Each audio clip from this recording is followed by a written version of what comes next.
Hello and welcome to Nirvana Strength Bali. Head coach Ian here. In this video, we're going to cover a couple of exercises that's going to help you improve your sissy squats. So when we think about the sissy squat, okay, we will be coming up onto the ball of the feet. Okay, the knees are going to be driving forward. Okay, and I'm also going to want to keep the hips extended, so I'm not dropping the hips back.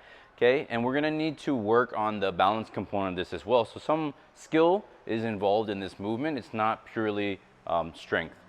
So from the other videos that you may have seen, we worked a little bit on the ankles. We kind of break down the movement a little bit and work on the different components. But when we're working on the actual movement, we can use something like a PVC pipe, a chair, anything that's going to help reduce the balance component, okay, to help us work through the movement and focus a bit more on technique and strength. We can also use something like a band as well to help facilitate the movement as well.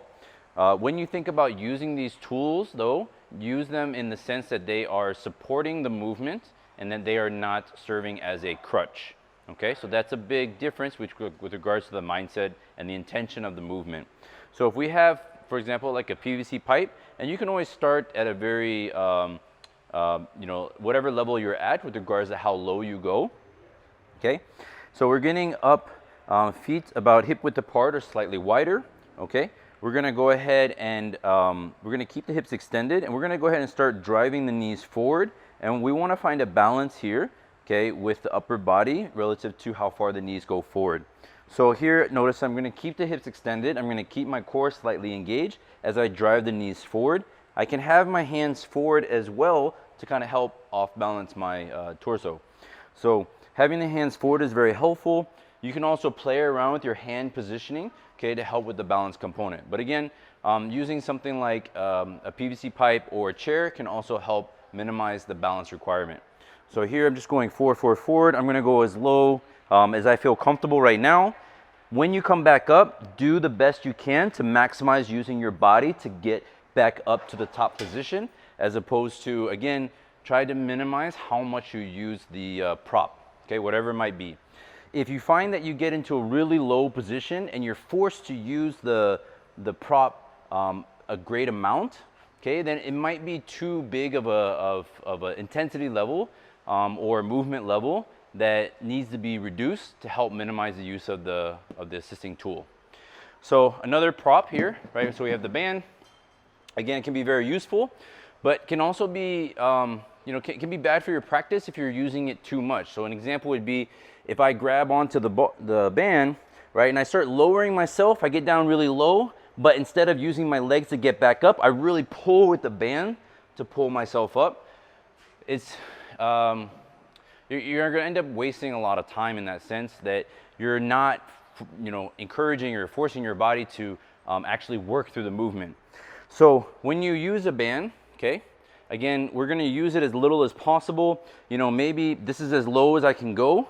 Okay, maybe I can reduce using only one hand, right? Also, too, maybe I use a couple fingers. This will also help reduce how much you're actually going to pull with the band. Okay, but when you come back up to the starting position, right? So I'm here. I'm going to relax the arms as much as I can and force myself to use my legs as best as possible, okay, to bring myself back up to the starting position. Again, the difference being, right, if I come down to the bottom here and I really pull with the band to get me back into position versus coming down and relaxing the hands, okay, finding my balance and then coming back to my starting position.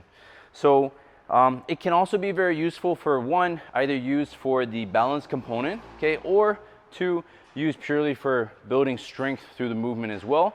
I would highly encourage videoing yourself to help get some corrective feedback. And I think that's about it. As long as these are two examples of exercises and assisting tools you can use, but there's so many other things that you can do. But this might be a good place for you to start. So I hope you found that very helpful. Remember that all assisting tools are there to assist and support. They're not there to serve as a crutch for you to work on your physical development. So until next time, maybe see you in Bali soon. And I hope you found that helpful. And yeah, that's good.